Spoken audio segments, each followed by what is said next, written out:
gbogbo ẹ̀yin ojúlówó ọmọ Yorùbá ẹ súnmọ́ bí ẹ wá gbọ́ o ìròyìn ayọ̀ ńlá kan mà ní mo mú tọ̀ yín wá RBE Virtual Bank èyí jẹ́ ọ̀kan pàtàkì lára àwọn ilé ìfowópamọ́ orí ayélujára tó ń rí sí rúbà yan owó tí a ṣètò fún orílẹ̀-èdè Yorùbá.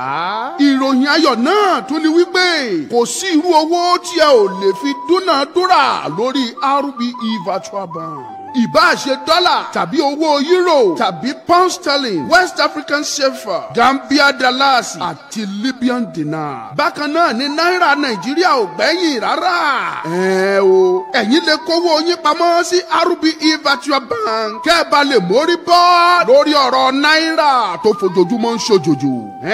bóyá lẹ́tí ẹ̀ mọ̀ pé rúbà kan ṣoṣo dọ́là 12 ni $12 to 1 rúbà.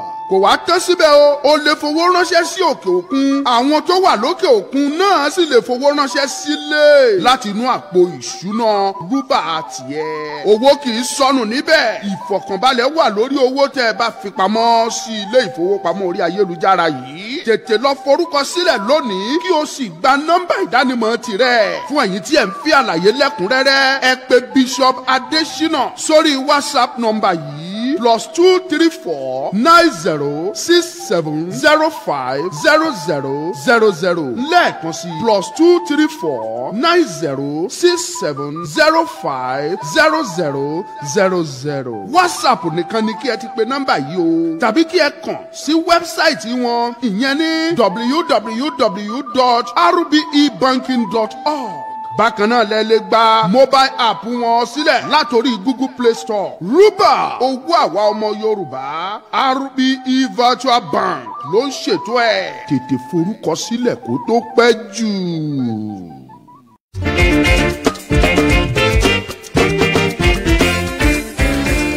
Biraka Spiritual Global gbọ̀nà àrà jáde níbi tá a ti ń ta ojúlówó spiritual materials bíi lọ́fíńdà candle anointing oil kò tán síbẹ̀ o. bákan náà ni wọ́n tún ta sùtánà lóríṣiríṣi aṣọ pẹpẹ àpótí ìdámẹ́wàá bíbélì ìwé orin talking drum and setting drum. ayayayayaya èyí tó wá jẹ́ pambambari ibẹ̀ ní ìtọ́jú àwọn àìsàn ara pẹ̀lú àwọn egbòogi ilẹ̀ tó gbálámúṣe ká tọ́jú oyún ìju ìtọ̀ ṣúgà ìfúnpá tó ga ṣọ́ọ̀gùn kódà ìtọ́jú rọpárọsẹ̀ ìrọ̀rùn ló gbádé lọ́dọ̀ Elbiraka. kọkùnrin má lè ṣèṣe akọni Elbiraka kájú ẹ̀. tètè tara ṣàṣà kí o lọ sí Elbiraka Spiritual Global tí ó wà ní Owólabí Ẹlẹ́tù junction Òkè Ẹlẹ́tù along Ìjẹ̀dẹ̀ road Ìkòròdú nípínlẹ̀ Èkó. ẹ lè bá wọn sọ̀rọ̀ ní WhatsApp pẹ̀lú nọ́mbà yìí 081 30 99 29 34 lẹ́ẹ̀kan sí 081 30 99 29 34 tàbí tàbí kí ẹ pè wọ́n tààràtà sórí 07085322361 lẹ́ẹ̀kan sí 07085322361 Elbiraka Spiritual Global ọ̀tún lọ́jọ́ ń yọ. Ó yọ ọ̀rọ̀ mi ṣe ti gbọ́ o. Àsìndẹ máa dé. Ìyàbọ̀ kò jọ kẹ́nikẹ́ni o. Àsìndẹ máa dé. Àsìndẹ máa dé. The Royal Craftsman. Ọmọ Olúkàfí production ṣe lè yóò kọjá bẹ́ẹ̀. Àsìndẹ máa dé. The Royal Craftsman. Tàlàsìndẹ máa dé. Ṣoore wọ bí ṣoore sí. Ìlú ayédè ọgbọ̀nlọ́wọ́ àìsàn kò ní kú fọ̀ ládìde. Ìnáwó òdu ọmọ bá fárígà. Ó lóun ò lè jọba láìsí adé ìṣẹ̀ǹbáyé o. Ibo gan ládé ìṣẹ̀ǹbáyé wọlé sí. Ìyàwó ọba kájọ làrètí rojú kankan yìí. Ẹni agbọ́jú ọkùnrin ọmọ jẹ ní àgbà. Olùkọ́ yìí ò sinmi ogun ìlú kájọ lọ sinmi ìjà. Ogun ńlá bẹ́ sílẹ̀ ìlú gbónájọ ìjọ ìkúnlẹ̀ abiyamọ. Ọmọ olùkà ṣe ní yóò kọjá fẹnuròyìn. Àsìndẹ máa dé. Royal Craftsman. Ọmọ olùkà ló produce ẹ̀. Ọláyínká òkè ló direct ẹ̀. Steering Rose Odika Agẹṣinjagun Ifá. Peter Fatomilola. Ọmọ jowó ọmọ níyì ọmọ olùkà fúnra ẹ̀. Ìdòwú Mustapha. Tèmítọ́pẹ́ bá délé. Ẹni ọlá àjẹmà. Ó ti jáde báyẹ lọ́rọ̀ ṣì ẹ̀. Ó wà lórí ọmọ olùkà Kuwait TV lórí YouTube channel. Sinimá wòtúwò Lásìndẹ máa dé. Royal Craftsman.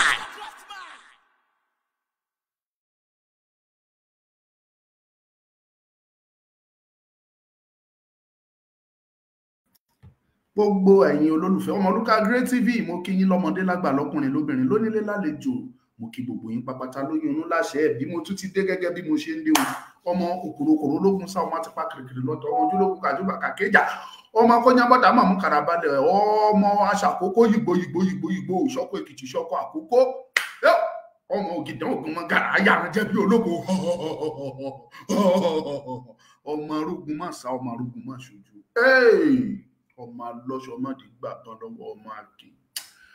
Mo lé gẹ́gẹ́ bí mo ṣe ń dé Ọmọlúkà ni mò ń jẹ́ lẹ́ẹ̀kan sí ẹkú lé gbogbo ẹ̀yin olólùfẹ́ mi, gbogbo ẹ̀yin ojúlówó ọmọ Yorùbá káàkiri àgbà ńlá ayé níbikíbi yòówù tẹ́ ẹ wà lórílẹ̀ alààyè. Mo kí yín ẹkú lé, ẹkú ìfaradà, ẹkú bí nǹkan ṣe ń lọ.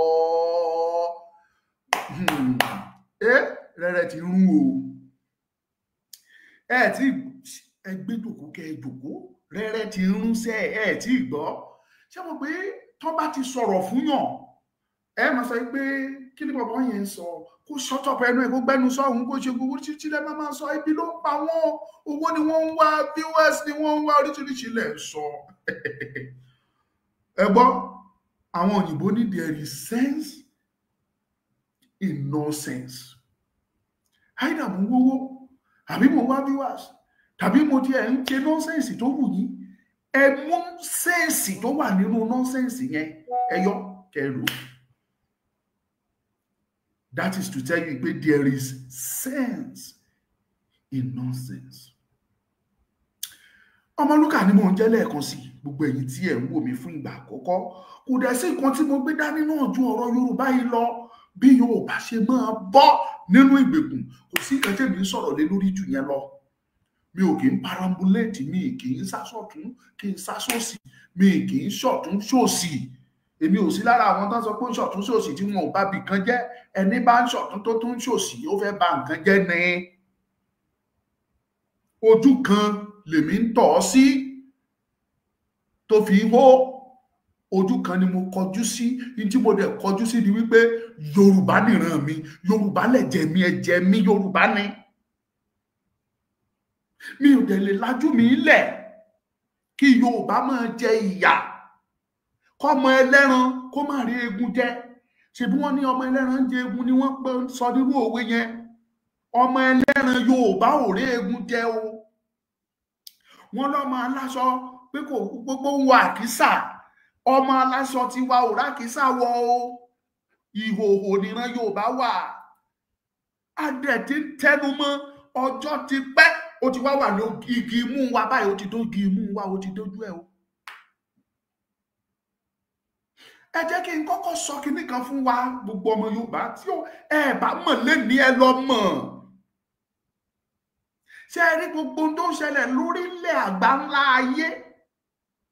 Àwọn aráabí wọ́n ń dúró fún ṣáǹsì kan ni. Mo dúpẹ́ Òjò Kanke, you are welcome. Oyèrìndé Mutiu, Ọlọ́run á pọ́n ẹ lé o, thank you for the gift. Ọlọ́run á pọ́n ẹ lé. Ọ̀túnba Bab, mo kí yín o, ẹ ṣé gan, mo dúpẹ́ lọ́wọ́ yín, kú ìfẹ́ mi o. Ọ̀túnba Babalọ́lá kíkùn àwọn tèmi nìyẹn o, ẹ ṣé gan, ẹ káàbọ̀, kò ní bàjẹ́ fún yín o, thank you for the gift. Ẹ má jẹ́ kí n tàn yín, Lawal Sodiq Adéwálé, ẹ káàbọ̀. Ṣé ẹ rí gbogbo plan mo ti sọ̀rọ̀ yìí fún yín, ó ti ṣe díẹ̀. Mo ní àwọn aráabí ti ní, wọ́n ti ní drawing, wọ́n ti ṣe drawing board wọn tó ti ní plan yẹn, long term plan ni wọ́n pè é. It is over 50 years tí wọ́n ti ní plan yẹn.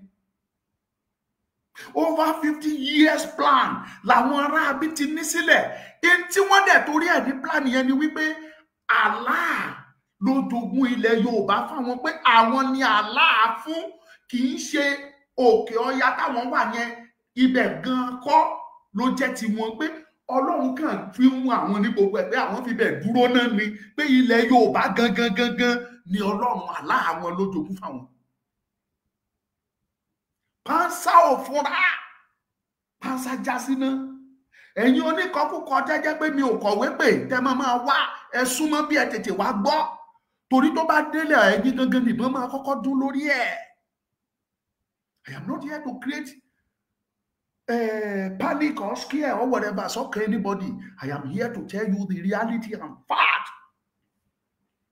Ẹni tó bá wù ní kó gbọ́, ẹni bá létí ní kó gbọ́, ẹni tó bá fẹ́ kó gbà. I am less concerned. In don't concern mi ni èmi ni wípé tí Yorùbá ò gbọ́dọ̀, ìran Yorùbá ò gbọ́dọ̀ parẹ́.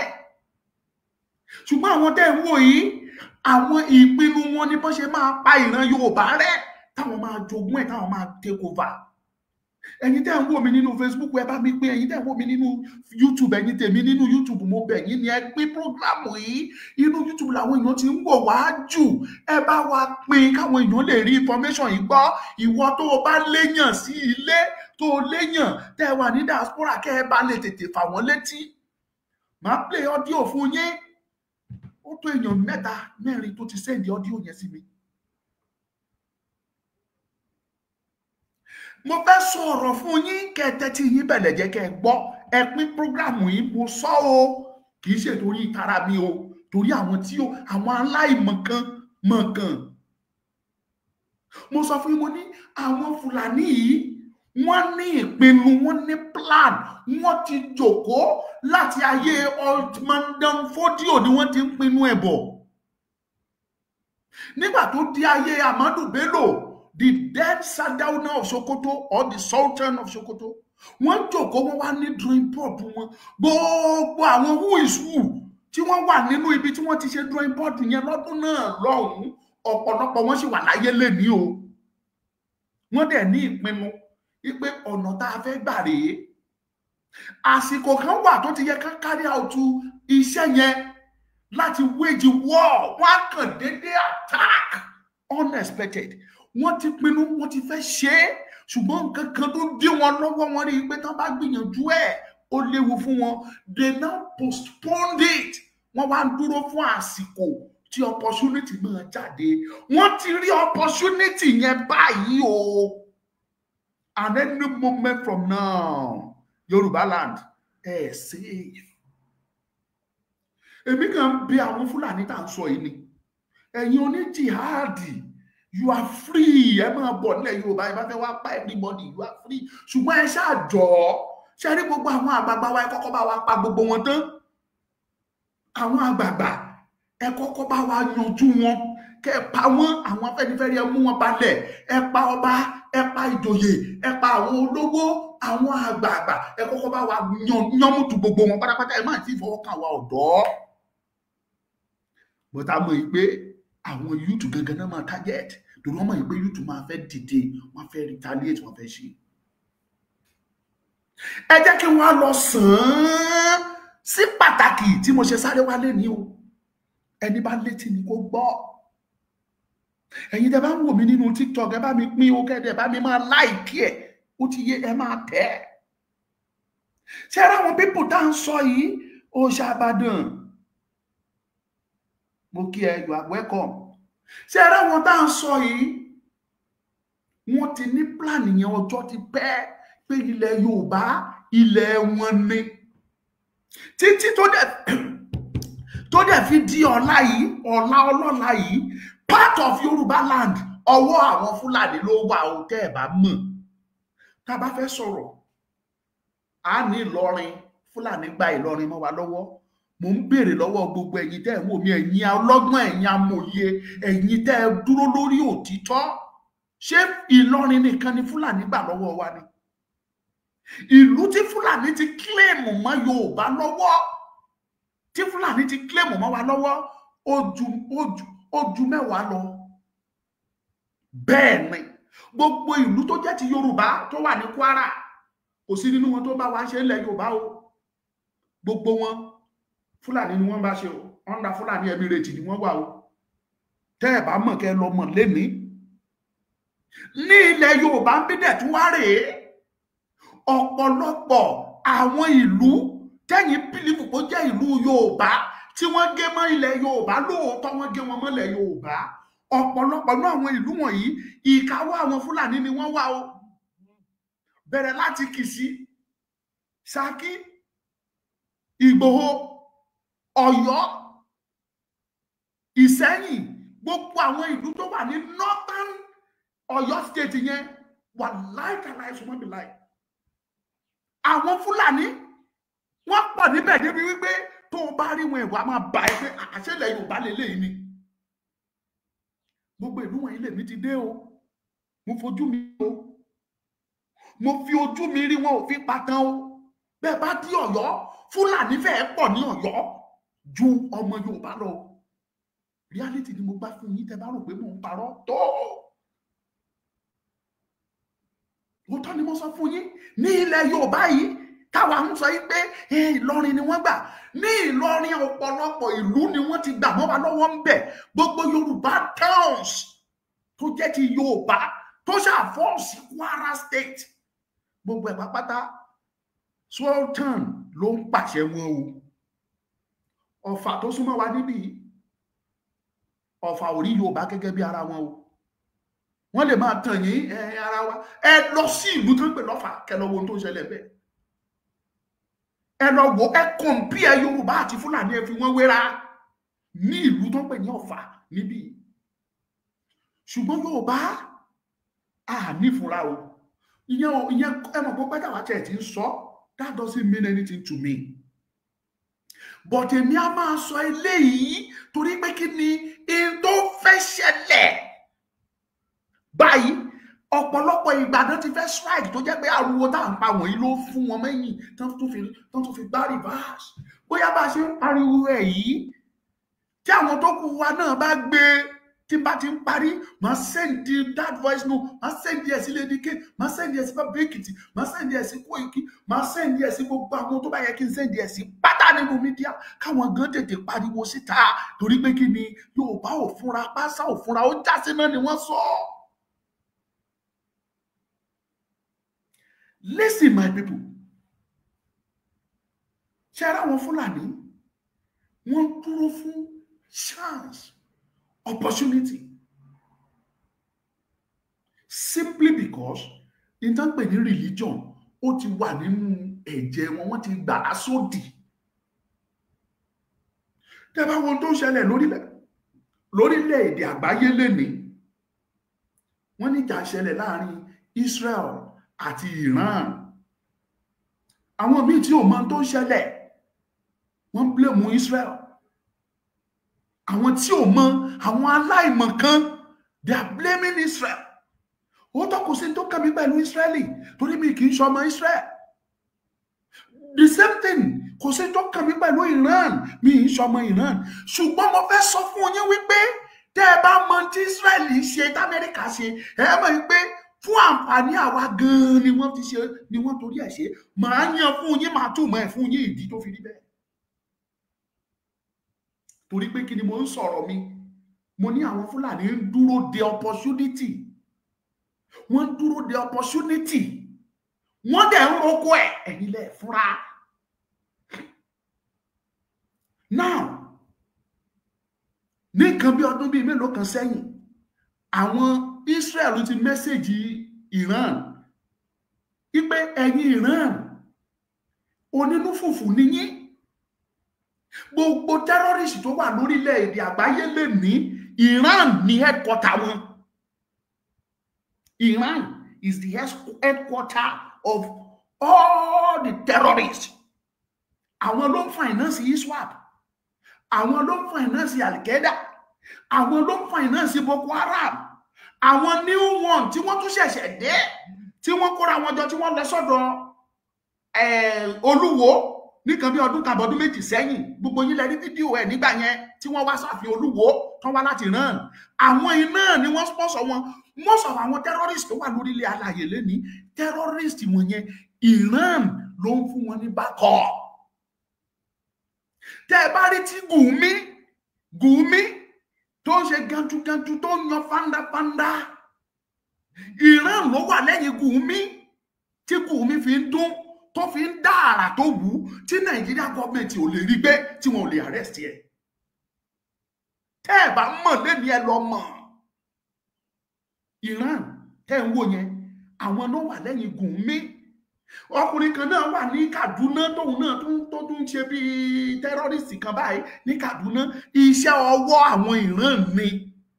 Àwọn ọmọ àlè ọmọ Yorùbá kan tí wọ́n láwọn torí ẹ̀sìn tí wọ́n ń go against Yorùbá, Iran ló gbé owó sílẹ̀ tí wọ́n ń fún gbogbo ṣàwọn ni wọn ò fún lówó tí tóbi lórí Olúwo, gbogbo wọn ló gbowó lọ́wọ́ Iran. Iran tẹ́ẹ̀dẹ̀ ń wò yẹn tí bá ní wọ́n gbowó Iran ní lówó torí wọ́n ní epo ju Nàìjíríà lọ. Crude oil, epo tẹ́yìn fi ń ṣòro níbí, àwọn ní jù yín lọ. Iran wọ́n ní epo, àyálàyà epo wọ́n ní jù yín lọ. They has that money. Wọ́n tún ní àwọn mineral resources, àwọn ọrọ̀ míì yàtọ̀ sépo. Méjìdé.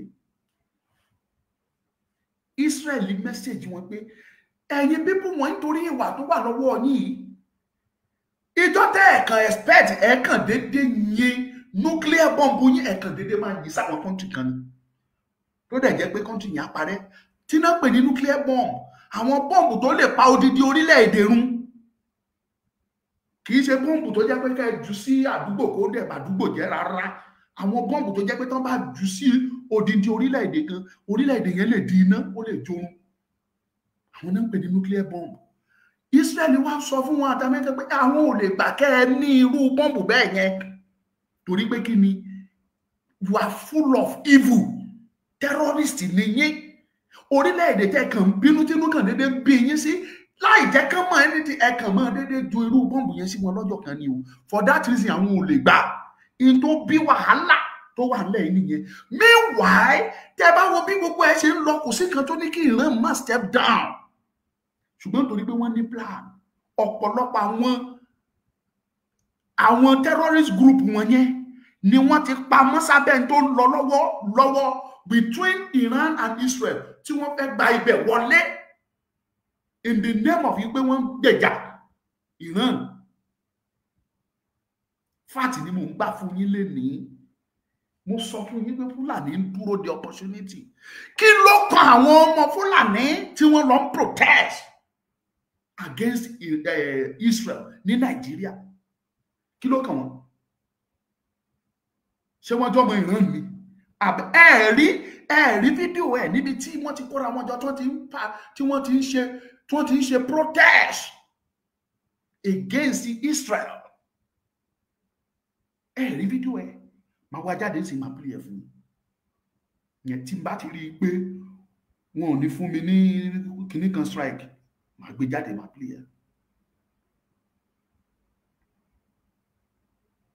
So kí ni mo fẹ́ mú jáde?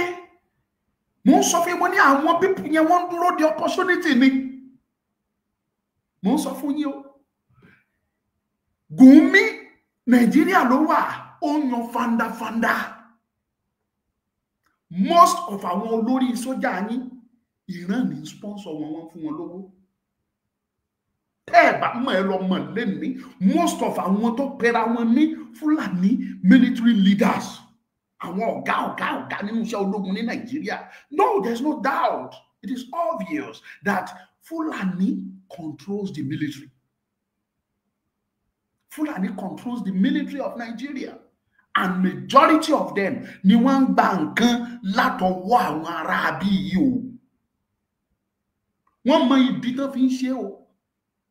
Ẹ jẹ́ wá fi gbogbo wọn yẹn lẹ̀. Torí mo máa padà sórí ẹ̀, mo máa yán òdodo ọ̀rọ̀ fún yín.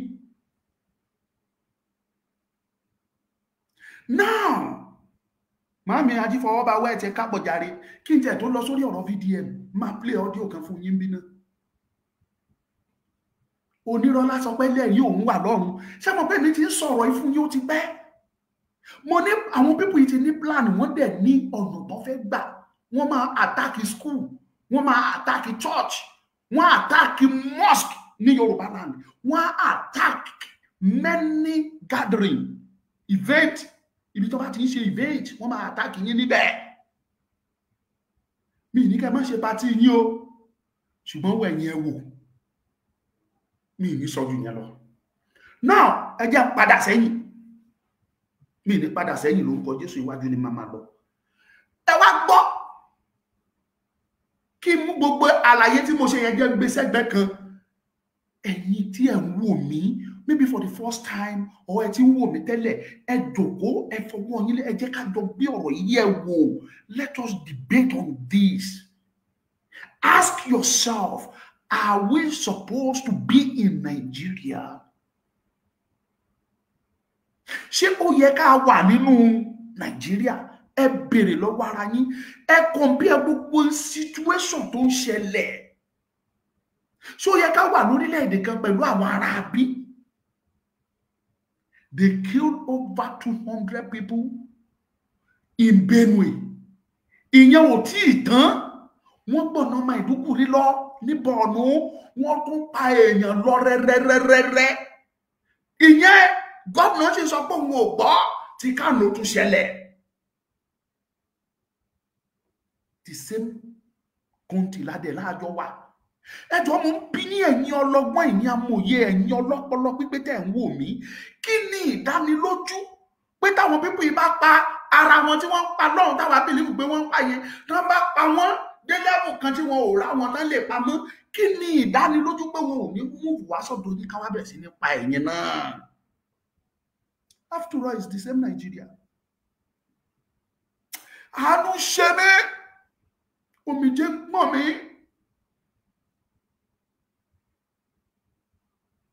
Ìgbà tó sì lọ́ra pé, ìgbà tó sì dẹrùn là ń tẹ mọ́ yín létí sìn. Ẹni ká gbẹdùn lọ, ẹ láàrínjú, ẹni ká sọ́tọ̀. But èmi ń sọ́mọ̀ tún sọ́sẹ́. Bí Ọlọ́run ti ń bẹ tí ẹ̀mí rẹ̀ ń bẹ, gbogbo ẹ̀yin tẹ́ ń gbọ́n mi, ẹ̀yin tẹ́ ń bú wa, bó lè níyín, igbá níyín àwo.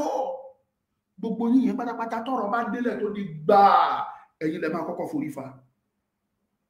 Ẹ̀yin ni wọ́n máa tẹ̀ kọjá, ó ṣúọ̀. Torí kàkà kẹ́ ẹ sún wa ní backup, kàkà kẹ́ ẹ support wa, kẹ́ ẹ jẹ́ ká jọ kéde kí gbogbo àgbáyé gbọ́ pé a lè dúró síbi tá a wà yìí mọ́. Thank you, brother mi Ọ̀túnba wa Babalọ́lá Akínkúnmi, God bless you, I appreciate. Kàkà kẹ́ ẹ sowọ́pọ̀ pẹ̀lú wa, kẹ́ ẹ jẹ́ ká jọ pariwo, ẹni ṣe là ń ranjú, ẹ ló lè ní wá, ẹ ló ní jìbìtì ní wá, no problem. Ṣùgbọ́n tó bá délẹ̀, ẹ̀yin lẹ máa kọ́kọ́ forí fa o. Ọba Ọlọ́run, ọba tí kì í ṣèkà ni, ọba tí kì í ṣèkà. He's a God of just. Now, ẹ jẹ́ padà síbi tí mo wà. Mo fi ìgbà kan sọ̀rọ̀ fún yín. Òjó kan ké, God bless you, daddy mi. Ẹ try kẹ́ pè mí o, tọ́jọ́ mẹ́ta tá ti sọ̀rọ̀ last year o. Ẹ pè mí o, àwọn tèmi lákòókò nìyẹn. Ṣé rí, mi ò ní tàn yín. Ẹ gbé wa yẹ̀ wò. Àwa àtàwọn ará bí ò kì í ṣe kan. Kí là ń ṣe pẹ̀lú wọn? Kí là ń ṣe lọ́dọ̀ wọn? Must we fold our arms in the name of one Nigeria? Títí nígbà táwọn people yà bẹ̀rẹ̀ sí ní wá àríwá tán bẹ̀rẹ̀ sí ní pa wá nípakúpa. Already they have been killing us. Wọ́n ti ń pa wá, wọ́n ti ń fìyà jẹ àwọn èèyàn wa. So yẹ ká wá fòdò ọwọ́ wa dìgbà tí wọ́n bẹ̀rẹ̀ sí ní pa 200 pa 300 tán máa ju bọ́ọ̀mù sí wa. Àwọn suicide bomber. Yorùbá ò dẹ̀ kí ń fúnra. Obìnrin wọ́n á di bọ́ǹbù sí inú ẹ̀, wọ́n á gbé ìjábù sórí ẹ̀, wọ́n á múra fún bí mùsùlùmí bí ẹlẹ́hà. Á rìn wọ ibi tẹ́ ẹ ti ń ṣe pàtí.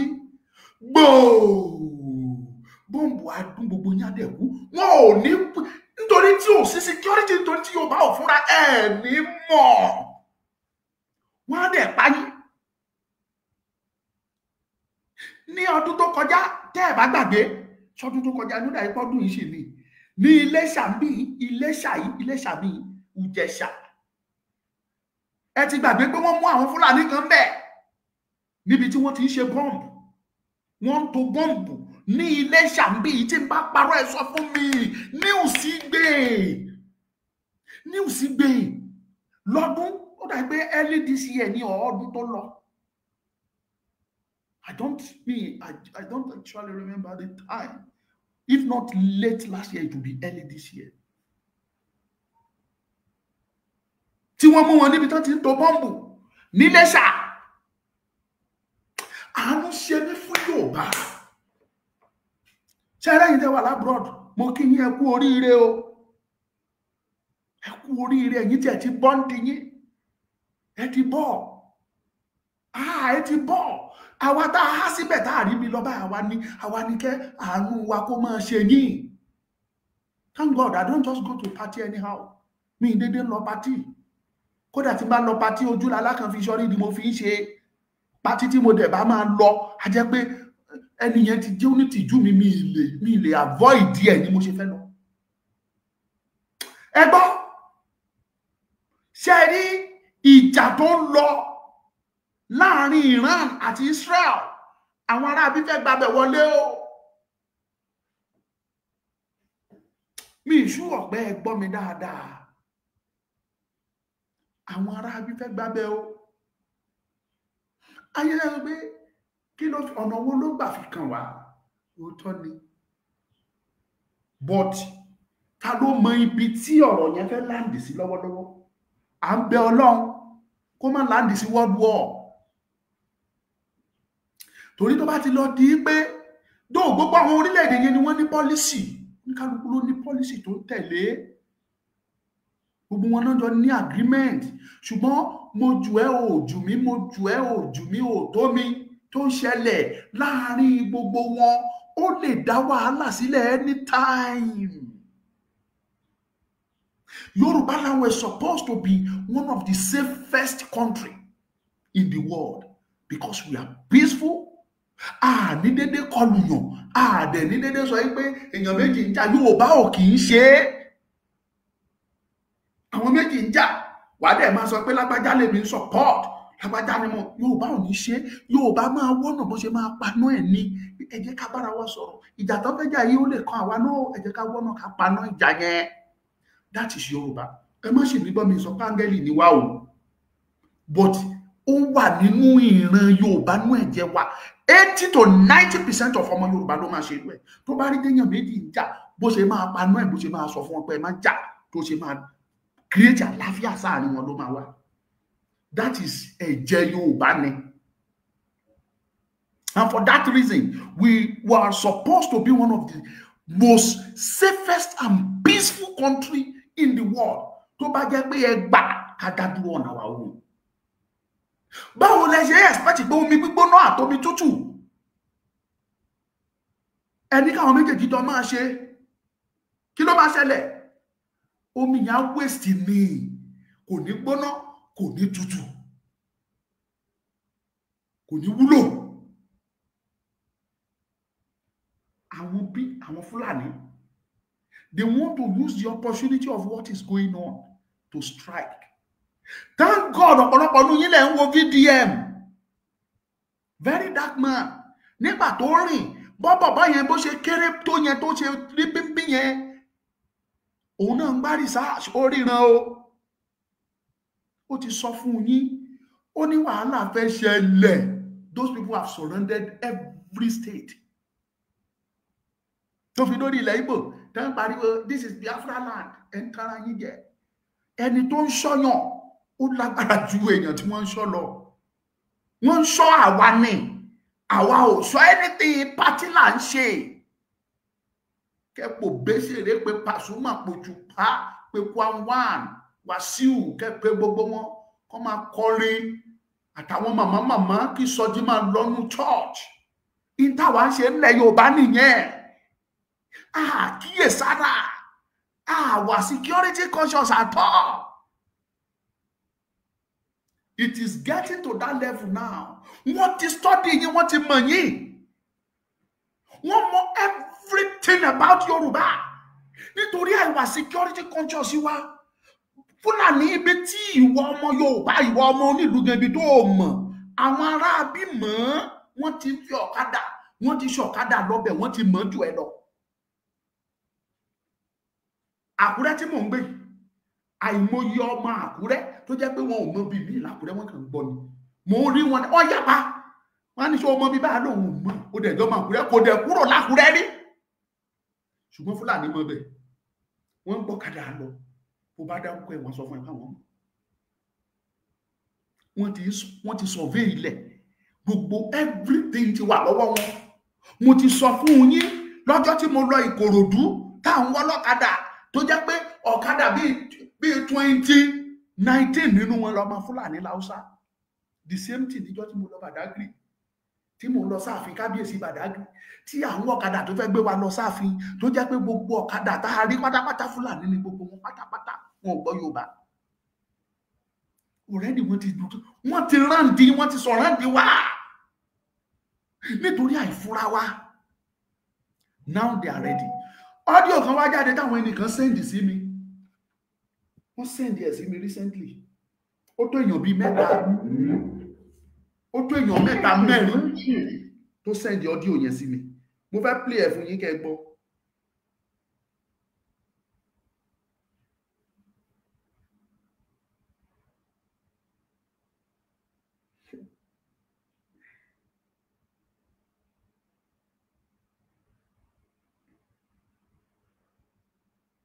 Mo fẹ́ play ẹ̀ kẹ́ gbọ́ audio yẹn. Nínú nọ́nsẹ́ǹsì ẹ máa mú sẹ́ǹsì jáde. Ẹ compare tí ọkùnrin sọ, ẹ compare pẹ̀lú tí Very Dark Man sọ. Tí Very Dark Man sọ, ẹ compare pẹ̀lú àwọn information tó dé sọ́dọ̀ tèmi náà tí mò ń fún yín tẹ́lẹ̀. Ẹ fi wéra, ẹ mọ̀ pé Yorùbá àti lọ, we are gone. Kí n tó play video audio yìí fún yín, ẹ jẹ́ kí n tó sọ àṣírí kan fún yín. Òun ló ṣe máa ń gbomi lójú mi tí mo bá ti rí àwọn tó torí ẹ̀sìn, tán torí ẹ̀sìn tí wọ́n tún sọ gbogbo tó wà nílẹ̀ tán sọ di nǹkan míì. Ṣé rí, mo sọ ògbẹ́nu mi, tó bá jọmọ Yorùbá tó dẹ̀ jẹ́ ẹlẹ́sìn Mùsùlùmí, àánú ṣe mí fún yín sà. Ẹ̀rẹ́ sì ṣe, ẹ̀rí ẹ̀sìn ṣe, kí ló dé? Ẹni tó bá láròjinlẹ̀ wà mọ̀ yí pé ẹ̀sìn wà lọ́tọ̀, ìran mi wà lọ́tọ̀, ó méjèèjì ló yàtọ̀ síra pọ́nbélé. Ẹ̀sìn ọ̀tọ̀ ni, ìran mi ọ̀tọ̀ ni. Ṣùgbọ́n àwọn olórí burúkú kan wà tó jẹ́ pé wọ́n bá ìran wọn jà nítorí ẹ̀sìn tó ń ṣe kú páyín. Àwọn ará abítà ń sọ, wọ́n á gbé èèyàn sílẹ̀, wọ́n fẹ́ dúnbẹ̀, wọ́n fẹ́ gé orí ẹ̀, wọ́n máa ṣe Allahu Akbar, Allahu Akbar. Ìtumọ̀ Allahu Akbar tí mi bá ṣe mistake ni pé Allah is great. Ọlọ́run tóbi lọ́ba àbí báwo ni, àbí ẹgbẹ́ Ọlọ́run jáde ni. Tí ó bá jẹ́ pé lótìtọ́ àtòdodo Ọlọ́run ni àwọn pípù yìí ń sìn, Ọlọ́run ló ní kán gbé odidi èèyàn kan dúnbú ẹ̀ kan pa, tán dẹ̀ ń pariwo Allahu Akbar, wọ́n dẹ̀ ń gé ọrùn ẹ̀. No, ọ̀tọ̀ lẹ̀sìn. Àní ẹ má ṣe sáàmù yín o, ṣùgbọ́n rántí pé ó ti jẹ́ ìran Yorùbá kí ẹ̀sìn Islam tó dé o. You are a Yorùbá, ìran dìran ẹ ti ń jẹ́ Yorùbá kí Islam tó dé. Ẹ jẹ́ n play audio yẹn fún yín.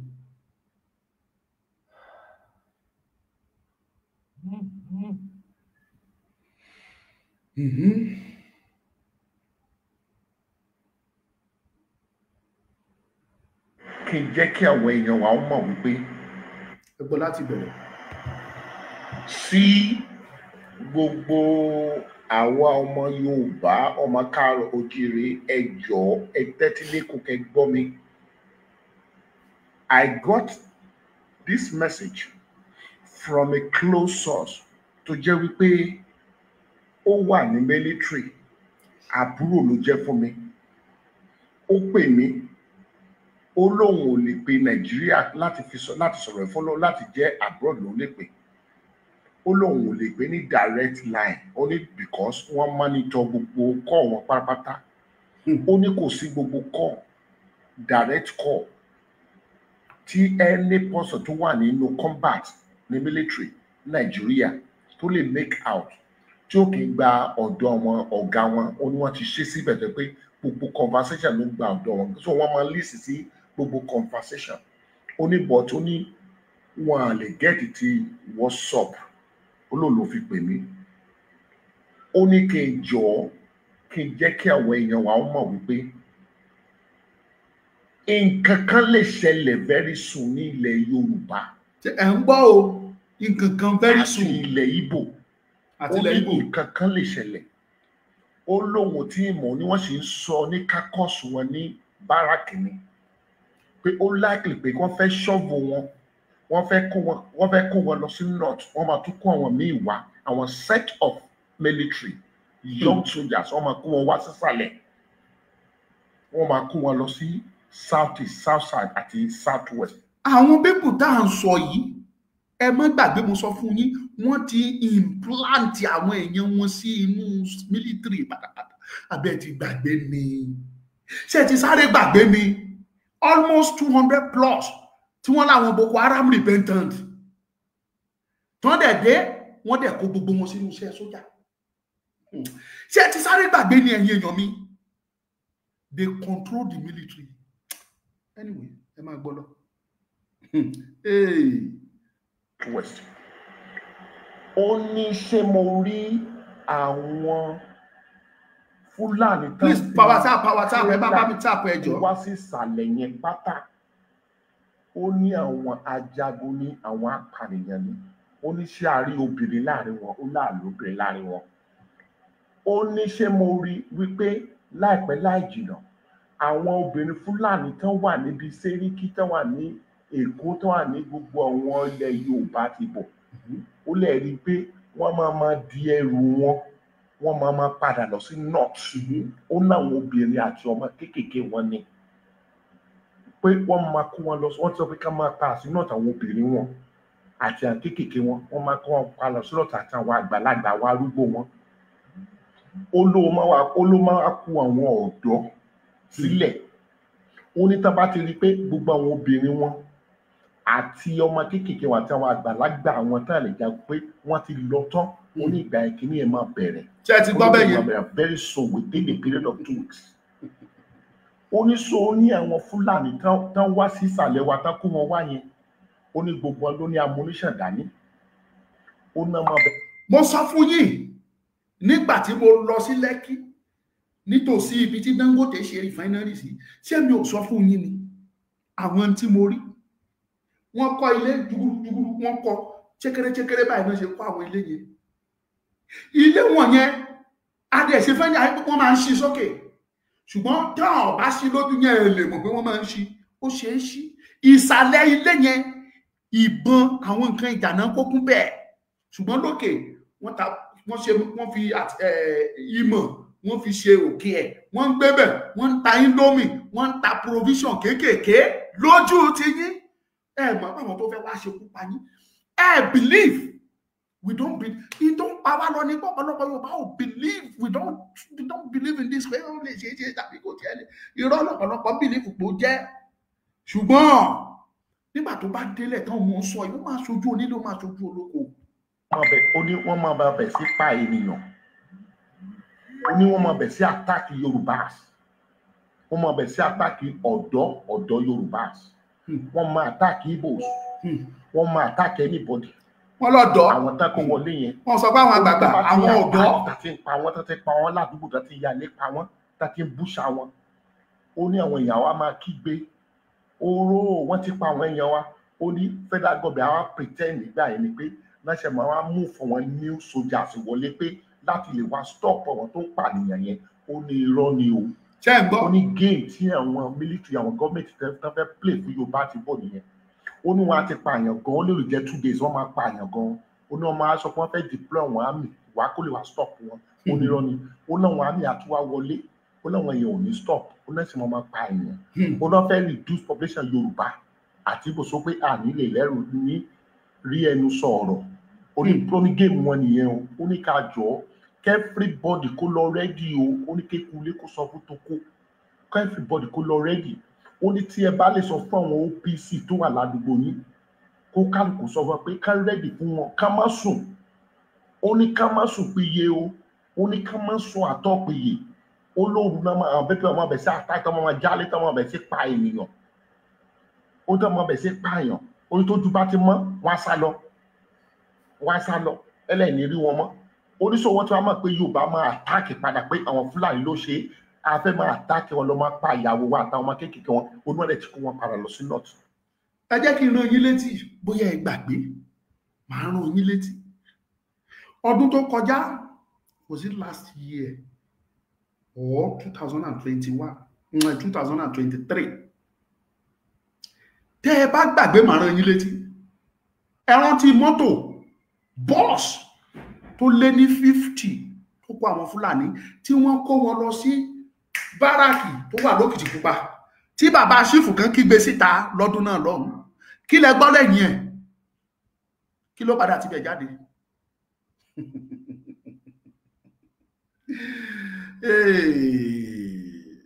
Ẹnìkan sọ̀rọ̀, Lawan sọ̀rọ̀, ó ní it was Buhari regime. Of course, brother, ó lè jẹ́ Buhari regime. But the question is this. Gbogbo àwọn nǹkan tá a sọ ṣé kò ṣẹlẹ̀? Ṣé àárí? Mọ́tò tó lòdù tí wọ́n kúnnú ẹ̀ tẹ́tẹ́tẹ́ tí wọ́n lọ sí Òkìtìpupa nígbà yẹn. Kí lẹ gbọ́ nípa ẹ̀? Ibo ló parí sí, ibo ló end sí? Àṣẹ̀yìnwá àṣẹ̀yìnbọ̀ ẹ̀ ṣe rántí tí wọ́n sọ fún wa. Wọ́n láwọn tí wọ́n kó wá tán wá ṣe training ni. Tẹ́ ẹ̀ bá gbàgbé. Ní ọdún tó lọ, odindi mọ́tò bíi 5, no, not 5, I think it's 7 bọ́ọ̀sì 7 làwọn arábí lóòdù, wọ́n dẹ̀ lóòdù weapons fún ẹ̀ báám. Wọ́n dẹ̀ gba Ondo State kọjá, wọ́n lọ bóyá Èkó ni wọ́n lọ, bóyá Abẹ́òkúta, bóyá àìmọ̀ bí tí wọ́n lọ, wọ́n dẹ̀ gba bí sígbà dẹ̀ jáde wípé àwọn bàbá ìṣẹ̀lẹ̀ àwọn Àmọ̀tẹ́kùn bẹ̀rẹ̀ sí ní lé wọn. Àmọ̀tẹ́kùn lé wọn, wọ́n escape mọ́ àwọn Àmọ̀tẹ́kùn lọ́wọ́, wọ́n ṣáàrí bọ́ọ̀sì wọn kan gbà. Tẹ́ ẹ bá sì rántí fídíò yẹn wà online. Àwọn tó sá lọ ibo ni wọ́n wà nínú gbogbo bọ́ọ̀sì tó lọ. Torí ọ̀gá Àmọ̀tẹ́kùn sọ pé 9 gan ni wọ́n ní 9 bọ́ọ̀sì ní bọ́ọ̀sì wọn. Ẹyọ kan láwọn Àmọ̀tẹ́kùn rí 6 nínú ẹ̀ tí wọ́n lọ kíní náà ti lọ rí yẹn mú. Bọ́ọ̀sì ló bá yé yẹn jẹ́ tí wọ́n fi rí mú. Ìlú tó wà ní Bondo State àti Ọ̀ṣun State yìí, Ọ̀wẹ́nà ni wọ́n ti lọ rí mú. Àwọn tó kù dẹ̀ lọ. Ẹyọ kan tí wọ́n rí mú yẹn ṣe àìmọye ìbọn tí wọ́n rí nínú ẹ̀. Fídíò ẹ̀ wà ọ̀nà ẹ̀ lọ wo fídíò òun. Mi fi ṣàsọdùn. Gbogbo àwọn tó sá lọ yẹn ibo ni wọ́n wà. Àwọn tí wọ́n lòdù sínú mọ́tò tòmátò tí wọ́n kó sínú mọ́tò tó fi ń kó ewúrẹ́ wá sílẹ̀ Yorùbá lójoojúmọ́, mọ́tò tó bá yín kó ọsàn wá, mọ́tò tó ń kó ẹ̀wà, mọ́tò tó ń kó àlùbọ́sà wá, àwọn tí wọ́n ń kó sínú ẹ̀ wá sílẹ̀ Yorùbá ibo ni wọ́n wà. Àánú ṣe mí fún ìran Yorùbá.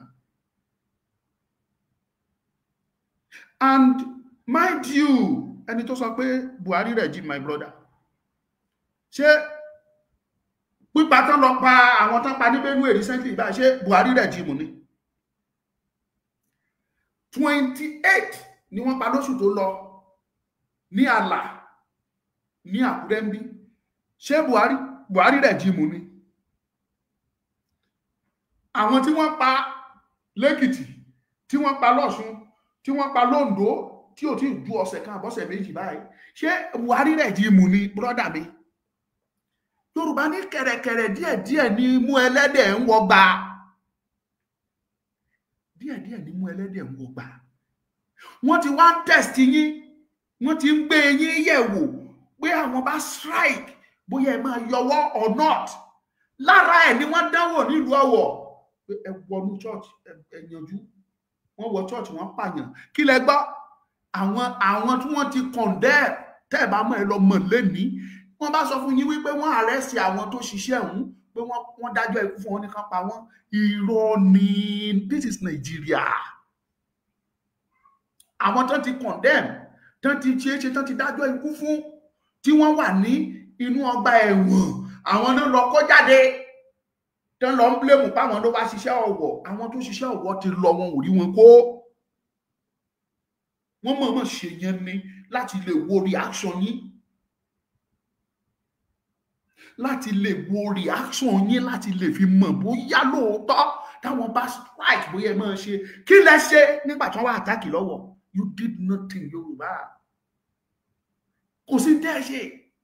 Mo dé lu Ọ̀wọ̀ lọ́jọ́ náà lọ́hùn, Ọ̀wọ̀ pa kése ni. Òòṣà Ìbàdàn, if you want to ask me a question, you are free, my brother. If you have my number, you can send it. Tó bá dẹ̀ ní nọ́mbà mi, o lè béèrè question yẹn níbí, màá dá ẹ lóhùn, sí wàhálà, àjọ wà àpapọ̀ náà ni.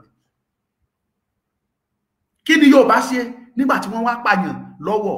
Nothing. Níjọ́ tán pààyàn, tán jó ààfin, tán jó ààfin ọba ní Ìbàràpá, kí ló ṣẹlẹ̀? Nothing. Èèyàn 28 tí wọ́n pa ní oṣù tó kọjá l'Ákúrẹ́, kí ló ṣẹlẹ̀? Nothing. Wọ́n test yín ni láti lè wo pé táwọn bá máa ṣé wọ́n á lè dìde, ṣé wọ́n á lè jà. Wọ́n dẹ̀ gbé yín yẹ̀wò, wọ́n rí pé kò sí nǹkan tẹ́ ẹ fẹ́ ṣe. Ìyẹn ló ṣe ní plan now, proper planning to strike. VDM sọ fún yín pé ìrìn tó ń rìn, ìwádìí tó ń ṣe, ó show full assurance that those people are ready to wage war against anybody in Nigeria. And their target is Yoruba land. VDM sọ ẹ lọ́gbọ́, is online. They are ready to wage war against anybody. Ẹni tó bá fẹ́ pè wọlé ẹ jẹ́ fún yín, nọ́mbà mi lẹ̀ ń wò yẹn 07046092484. Nọ́mbà tẹ́ máa pè sí nìyẹn. Òòṣà Ìbàdàn 07046092484. Ẹ pè ní WhatsApp, please. WhatsApp.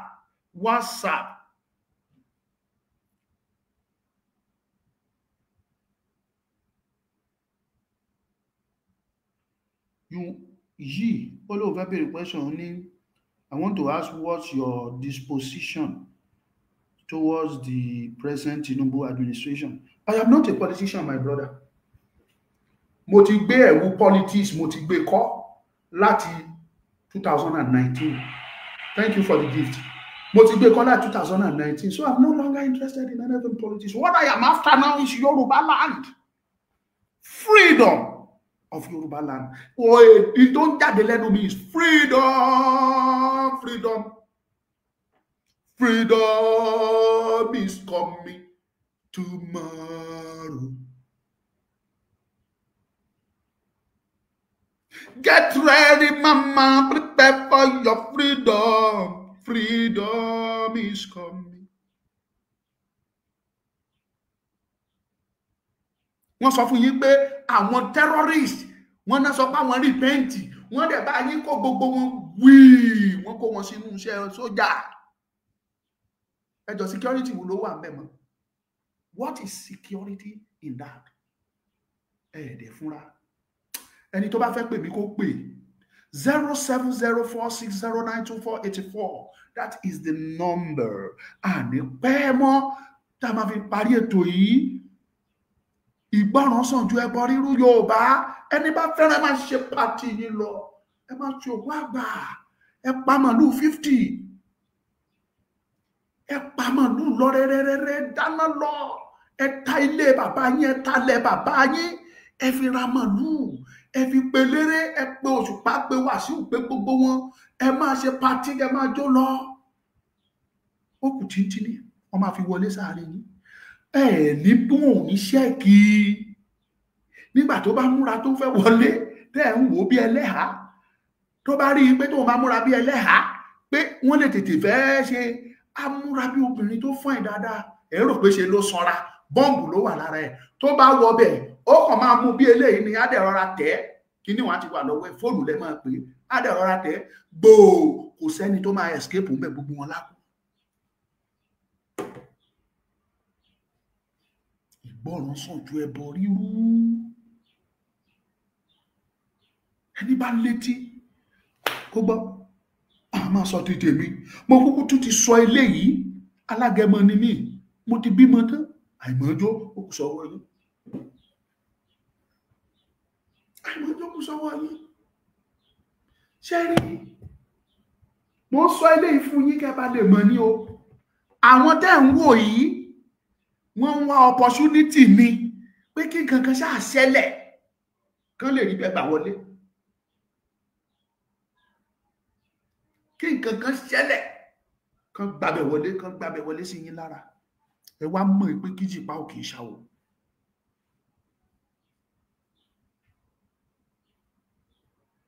Yorùbá, mi ò ní nǹkan sọ fẹ́yìn àgbà mọ́. Èmi ò ń ṣọmọdé tó sọ pé ẹnu àgbà rùn. Ṣùgbọ́n ẹ̀yin àgbà, ẹ ti kọ̀ ẹlẹ́ẹ̀fẹ́ kẹhùn sọ̀rọ̀. Ó di dandan ẹ máa kẹtàn sáré o. Ẹlẹ́ẹ̀fẹ́ kẹhùn sọ̀rọ̀. Ẹ máa kẹtàn sáré kẹ́ ẹ lè escape ẹ̀. Àgbà tí ó kẹhùn sọ̀rọ̀ á kẹtàn sáré. Tell me, kí ni similarities tó wà láàrin àwa àti Fúlàní? Kí ni similarities tó wà láàrin àwa àti Haúsá? Kí ni similarities tó wà láàrin àwa àti Ìgbò? Tẹ́ fi ní dandan àfi ká ṣáà máa jọ ṣe. Tẹ́yìn àgbààgbà ò fi rò pé ó tọ́ ká pín. Tẹ́ fi rò pé tó yẹ ni kó ní kálukú dúró láyé ara ẹ̀. Àánú ṣe mí fún ìran mi. Ọkàn mi bàjẹ́ fún ìran mi. Ọmọlúkà ni mò ń jẹ́. Mo fi ìyọ́nú Ọlọ́run bẹ̀ yín, gbogbo ẹ̀yin olóríire tẹ́ ń wò wá. Ẹ dákun, ẹ lọ bá mi wo fíìmù mi. Ẹ lọ wo fíìmù mi Asíndẹ̀mádé. Asíndẹ̀mádé ló ń jẹ́. Ẹ lọ wò ó wà nínú YouTube mi, Ọmọlúkà Great TV. Lọ wò ó, ṣe àánú fún mi. Owó ni mo fi ṣe. Báwọn kan tí ẹ ń bú mi, owó Yorùbá ó ti fi ṣe ó ti kówó Yorùbá jẹ́. Ó ti kówó Yorùbá jẹ́ ó ti fowó Yorùbá ṣe fíìmù. Mo ṣáà dúpẹ́ pé mo fi ṣe fíìmù. Kì í ṣe èmi nìkan ni màá dáwọ́, ẹ̀yin náà lẹ máa bá mi wò. Ẹ lọ bá mi wò ó kí lè rówó. I spend money. Owó la fi ṣe. Ìjọba bá wa wò ó. Ojú ò ní tì yín. God will continue to bless you, my family. Ọlọ́run á pọ́n yín lé, Ọlọ́run á dáàbò bò gbogbo wa. Kí n tó máa lọ ẹ sáré gba jíngù Asíndẹ̀mádé yẹn sáré wò. Ẹ̀yin kan tẹ́ bá wo fíìmù yẹn mọ̀ pé ó dùn. Kì í ṣe pé mo fi ń sọ àsọdùn. Ẹ̀yin ni kẹ́ ẹ wò ó kẹ́ ẹ lè mọ̀ bóyá ó dùn lóòótọ́ or not. Please. Bóyá ọ̀rọ̀ mi ṣe ti gbọ́ o. Asíndẹ̀mádé. Ìyàbọ̀ kò jọ kẹ́nikẹ́ni o. Asíndẹ̀mádé. Asíndẹ̀mádé, the royal craftsman. Ọmọlúkà fi production ṣe lè yóò kọjá bẹ́ẹ̀. Asíndẹ̀mádé, the royal craftsman. Tàlásíndẹ̀mádé. Ṣoore wọbi ṣoore sí. Ìlú ayédè ọgọlọ́wọ́ àìsàn fòníkúfọ̀ ládìde. Èèmọ̀ wò lú ọmọ bá fárígà. Ó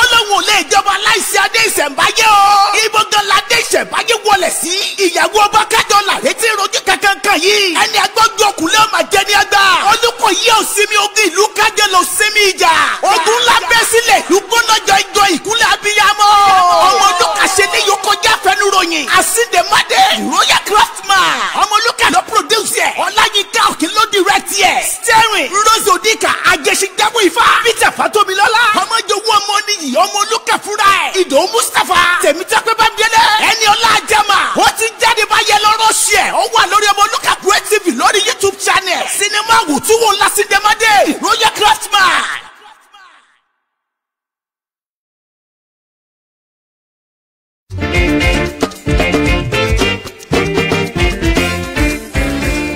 Miracle Spiritual Global gbọ̀nà àrà jáde níbi tá a ti ń ta ojúlówó spiritual materials bíi lọ́fíńdà candle anointing oil kò tán síbẹ̀ o. bákan náà ni wọ́n tún ta sùtánà lóríṣiríṣi aṣọ pẹpẹ àpótí ìdámẹ́wàá bíbélì ìwé orin talking drum and setting drum. ẹyàyàyàyàyà èyí tó wá jẹ́ pambambari ibẹ̀ ní ìtọ́jú àwọn àìsàn ara pẹ̀lú àwọn egbòogi ilẹ̀ tó gbálámúṣe ká tọ́jú oyún ìju ìtọ̀ ṣúgà ìfúnpá tó ga ṣáàgùn kódà ìtọ́jú rọpárọsẹ̀ ìrọ̀rùn ló bá dé lọ́dọ̀ Elbiraka. kọkùnrin má lè ṣèṣe akọni Elbiraka kájú ẹ̀. tètè tara ṣàṣà kí o lọ sí Elbiraka Spiritual Global tí ó wà ní Owólabí Ẹlẹ́tù junction Òkè Ẹlẹ́tù along Ìjẹ̀dẹ̀ road Ìkòròdú nípínlẹ̀ Èkó.